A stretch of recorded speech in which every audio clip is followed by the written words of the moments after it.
The Pickleball Ladder App enables you to create and manage pickleball ladders.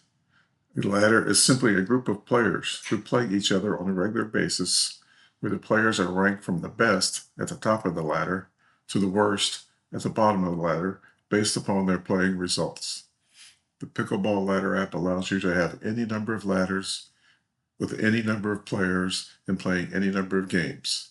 Let's walk through the use of the Pickleball Ladder App by clicking on Go to Log In. So I click on Go to Log In, and I see I have a login screen which is asking for a username and password. If you're already a user or subscriber to the Pickleball Ladder App, you can put in your username and your password. If you're not, you can just type in preview like I did, and then click log in, and you get an example ladder. You are logged in using an example data and an example ladder. Now, if I click on players, we can see what we have here. So this ladder, example ladder, has about 50 players in it. And if you click on summary results, which I just clicked, you'll see that all the players are ranked from 1 through 47 based upon their wins and losses. The summary results page shows the number of wins, the number of losses, the win percentage, total number of points. A win moves a player up a rung on the ladder, and a loss moves a player down a rung. If a player wins by a large score difference, the move becomes larger. If one team is ranked significantly higher than the opponent's team, then that team is favored, and the other team is the underdog. If an underdog team beats a favorite team, the underdog player move up 2 rungs instead of 1. The rankings are updated each week. This sounds complicated, but if we take a look at what happened to one of the players, I think it makes sense. So here's one player, Tom, who started playing in December, played through the middle of February. And this report shows all of the games that he played. So on December 2nd, Tom played 3 games. His rank was 17 when he started play. His first teammate was Gene Fryer, and his 2 opponents are here, Dave and Dusty. Tom's team won 15-12. Let's go look at a different one.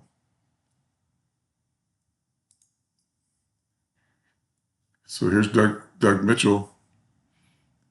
Looks like he only played in December and January. This ranked 19, and he moved to a rank of 16, moving up and down the line. Click on players to see the paid named players, which includes a list of all, which shows you a list in a table of all players in the current ladder. Since I used the preview username, signed in with the preview username, the current ladder is the example ladder, and this example ladder has about 47 players on it. I can review all of the data and edit if necessary. If I like, I can click on a column heading to sort that particular column by the data in that column. For example, I clicked on first name and I got Alan first, or I could click on last name and Beast becomes first, or click again, reverse alphabetical order, and Wiseman is the first name.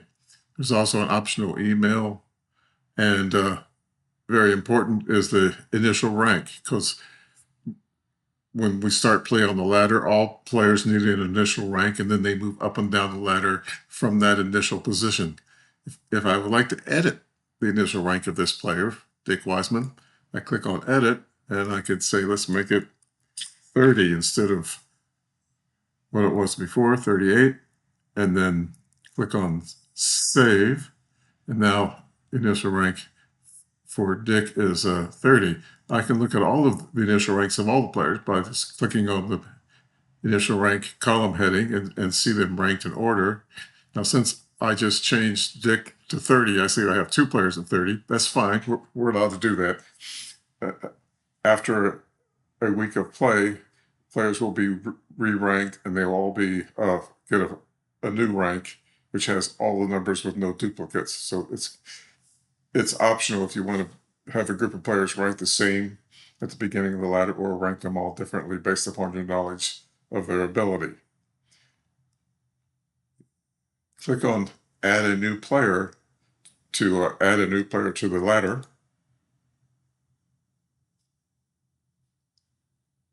You enter in the first name, last name.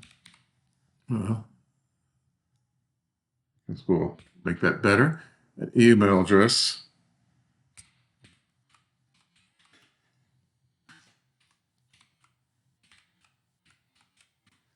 Tom Doe. Initial rank. This puts him last on the ladder.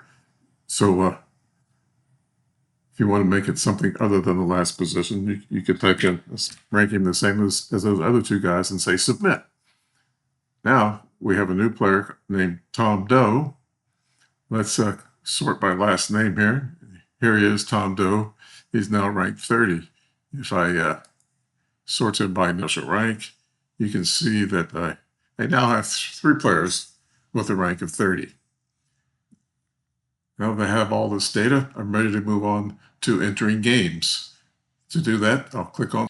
Once you're at the score sheet page, you are presented with data entry form that includes the court on which games were played, and any notes that you might want to add, like week 1, and the date. You need to have a date for each set of scores, because the Ladder app keeps track of ladder rankings based on date played. Each week, the rankings are updated. So all the games in a given week are all put together, and then the rankings are updated based upon those games. So I put in court 1, week 1, and the current date, and then I can select a player name. So I select player names off of the list of players, which is shown here. I'm just choosing some. So I put in players who are going to be playing on that court, and then that's in the first column, and then the next 6 columns are the scores. So if I know that Roger played in the first game and his partner was Dave, I'll put in their scores for them. Let's say they won 11-9, and they played against Tom and Ron. In the second game, Roger sat out, so he didn't play, but Tom and Ron played together this time and played against Rodney, and they won 11-8. In game 3, Roger's back in, let's say, and then have Dave playing, but Dave should not play with Roger again, so we'll say that he played with Ron as his partner, and then Rodney and Roger won 11-6. So you can, I just put in 3 games. You can put in as many games as you like. Let's say that the next game, Tom and Rodney play together. They haven't played together yet. And then Roger played with Ron. So now we have a set of 4 games with 5 different players. And then I click submit, which is down here at the bottom. And we're taken automatically to the games page. And this shows all the games that were played during all weeks of the ladder. But the current week, indicated by date 7/3/2025, shows 4 games, which of those are 4 games that we just put in, all played on court 1, and I had the note of week 1.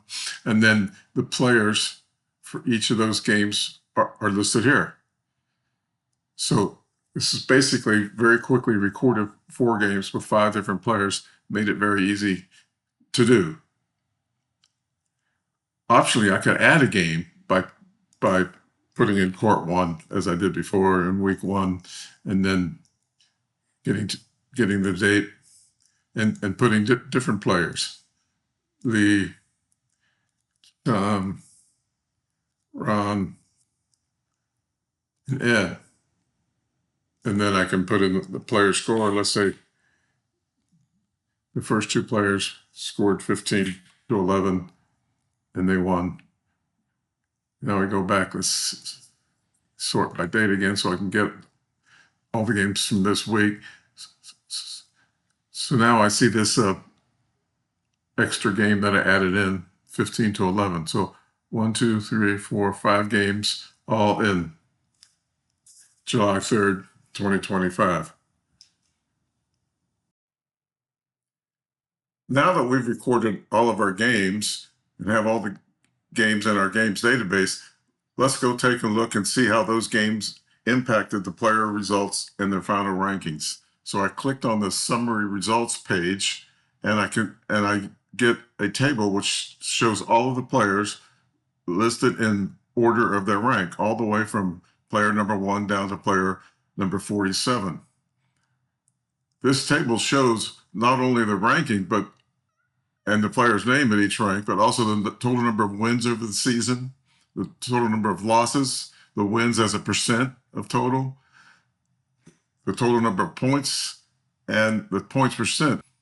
I can click on the title of each page or heading. If I click on wins, all the players are ranked from the lowest winning player who won 0 games to the highest. Or if I click again, I'll go from the highest winning player, the player who won the most, down to the lowest. So sorting on wins, I see that Lee won the most games. If I want to see who won the most points, I click twice on points, and I see that Tom won more points than anyone else. Some ranking systems rank the players based on point percentage, so I could do the same thing here just by clicking twice on point percentage, and I see that Mark had the highest point percentage. He won all 3 of his games. He won 3 games, lost 0 games, but he only played 3 games. So he did not end up ranked first. In fact, he ended up ranked 31st. The player who won who was second ranked in terms of point percentage was Joel, who actually won 22 games, lost 10, and ended up ranked second overall. If I want to look at any player, a given player in more detail, I can click on player results, choose a player. We'll go to Ed, and then I get a report of all the games played for a given player. So Ed played 3 games on December 9th. He won the first game 15 to 4, lost the second game 6 to 15, and won the third game 15 to 6. You can see that he moved up 2.47, down 2.47, and up 2.47 rungs on the ladder based upon those 3 games. The result of playing moved him from rank 10 to 9. So next week when he played, he started out at rank 9 and then played games. You can see that during the season he went from rank from 9 to 7 to 10 and back to 9 again. And his final game was 7-3-2025, where I have the note of week 1, we just entered that score in. Ed lost the game 11 to 15, and his final rank ended up at 11, even though it was ranked 9 when he started that final game.